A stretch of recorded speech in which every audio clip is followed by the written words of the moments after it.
Hello class 11 complex number का topic है polar form.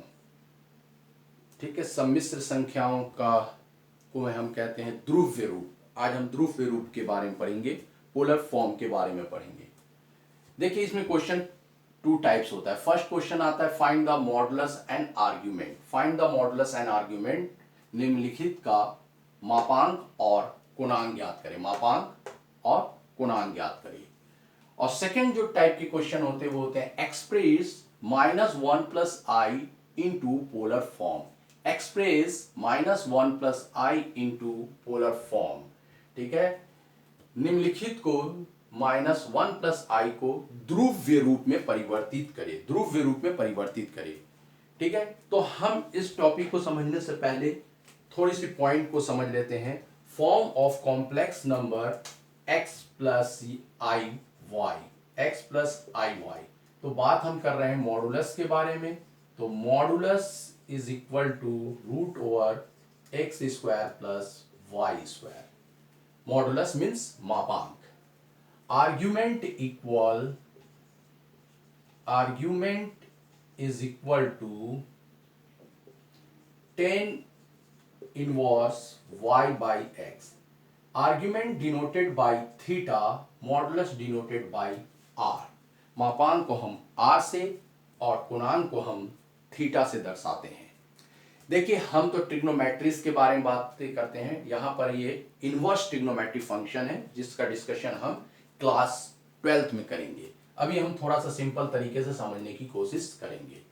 तो जब हम इस फॉर्म से कन्वर्ट कर रहे हैं, कंपेयरिंग कर रहे हैं, तो comparing -1 plus i and x plus i y, therefore x is equal to -1, y is equal to 1।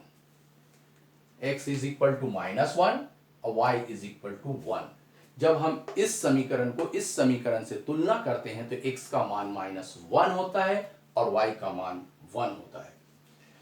तो हम चूंकि यहां पर हमें क्या कहा गया है, question express -1 plus i into polar form, तो हम उस फॉर्म पे आएंगे। लेकिन अगर क्वेश्चन सी बोलता find the modulus and argument, तो हम सीधा यहां पर से कंपेयरिंग करके मॉडुलस और आर्ग्यूमेंट फाइंड कर लेते।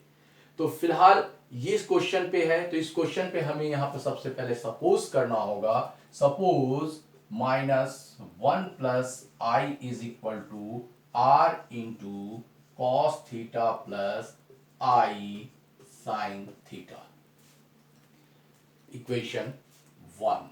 Suppose -1 plus i is equal to r cos theta plus i sin theta.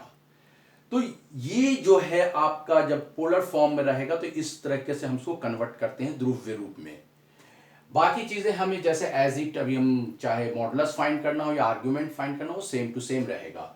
तो यहां पर जब हमने कंपेयरिंग किया तो x की वैल्यू -1 आया, y की वैल्यू 1 आ गया।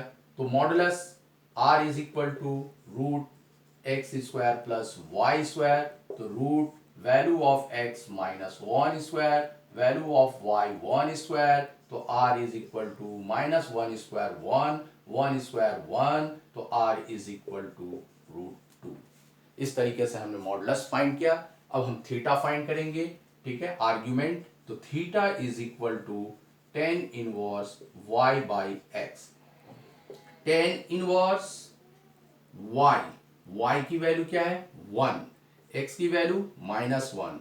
10 इनवर्स 1 बाई -1।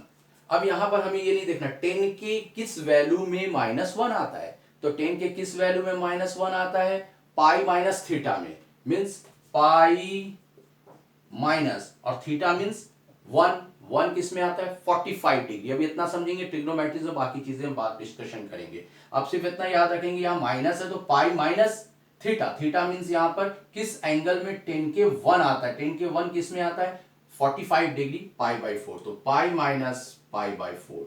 जब हम इसे सॉल्व किए तो 4 pi minus pi 3 pi by 4। तो हमारे पास r और थीटा की वैल्यू आ गई। अब हम करेंगे putting the value of r and theta in equation 1। Putting the value of r and theta in equation 1, r और थीटा का मान समीकरण 1 में रखने पर तो -1 plus i is equal to value of r √2 फिर cos 3π/4 प्लस आई साइन 3π/4। अगर हमें पोलर फॉर्म में कन्वर्ट करना है तो यहां तक करना है, अगर मॉडुलस और आर्ग्यूमेंट फाइंड करना है तो बस हमें यहीं तक करना है।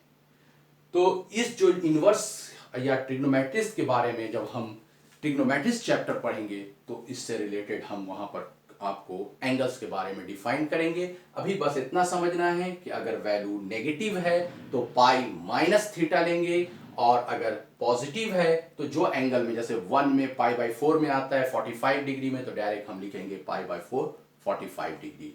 तो इस तरीके से आपने यहाँ पर समझा कि किसी भी क्वेश्चन को पोलर फॉर्म में किस तरीके से कन्वर्ट करेंगे। तो आज के लिए इतना काफ़ी है। नेक्स्ट क्लासेस में नेक्स्ट टॉपिक के बारे में डिस्कशन करेंगे। Okay, bye.